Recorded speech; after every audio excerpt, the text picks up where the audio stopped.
My name is Jonah Lewis, and I'm a staff member with the University's National Center for Civic Engagement and Public Service.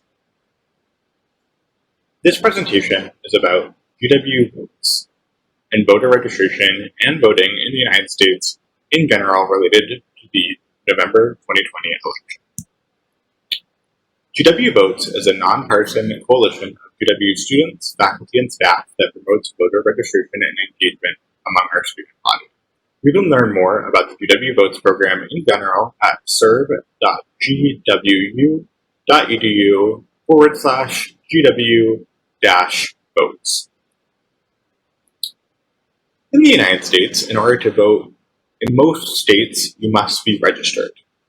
Voter registration is a process in which you fill out a form for your individual state in order to appear on that state's voter rolls.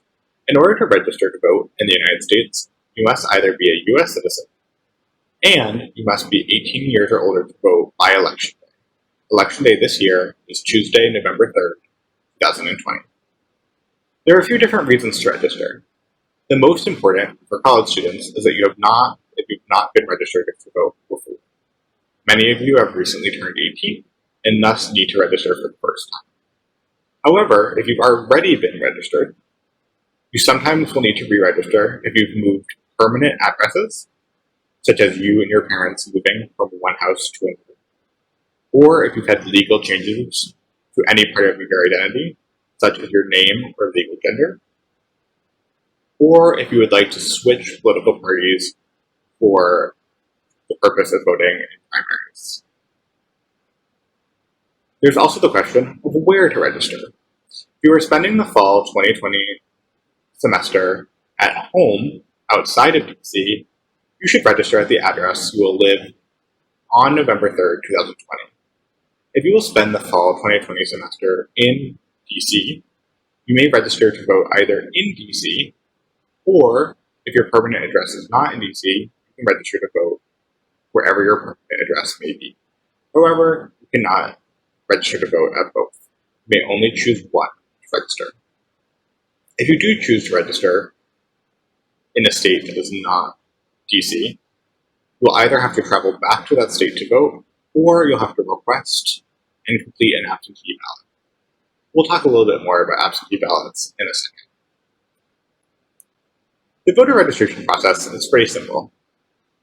We're going to talk about how you can actually register in just a minute. But when you do register, you just need your name, address, birth date, and other basic biographical information. You also need a driver's license number. If you don't have a driver's license, you may use the last 4 digits of your social security number. This is information that you should plan to have on hand when you choose to register. You will also be asked about your party preference, whether you want to register as a Democrat, Republican, Libertarian, Green Party, or some other parties. Now, these party preferences are only for party primaries. Primary elections are when candidates for each party and how they will appear on the general election ballot are decided. In some states, they have closed primaries. Closed primaries means in order to vote in a specific primary, you must be a registered member of that primary. So, if you live in a closed primary state, you may choose to identify yourself as part of the party in which you most want to vote in their primary. However, no matter in what state, and no matter what, you may choose to vote for whomever you want on the general election ballot. That is, the ballot that you'll cast in November. So let's say, for example, that you are a Democrat. You may still vote for a Republican on the general election, even if you are registered as a Democrat. It does not affect your ability to vote for whoever you want in November. Now, once you're registered, how do you actually vote? Generally, in the United States, there are 4 ways to vote. Most places in the United States will vote in person on Election Day, which is November 3rd, 2020. The hours on that date might vary. Some states vote entirely by mail. For the fall 2020 election, that will include Oregon, Washington, Utah, Hawaii, California, Nevada, as well as the District of Columbia. Will vote entirely by mail. Some of those may also have polling on November 3rd, though some may not. However, all registered voters will be mailed a ballot at the address at which they are registered.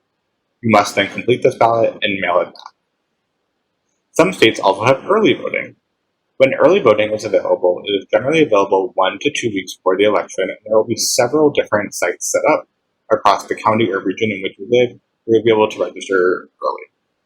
Finally, there's absentee balloting. Absentee balloting is available in every state which is not already a vote-by-mail state. In this case, you can vote absentee if you would not otherwise be able to vote in person on election day.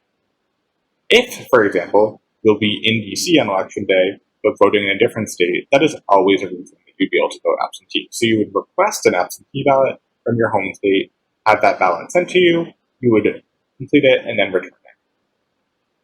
In the unique situation that is this fall 2020 semester, health-related reasons, including a fear of contracting COVID-19, is also an excuse to request an absentee ballot in almost every state.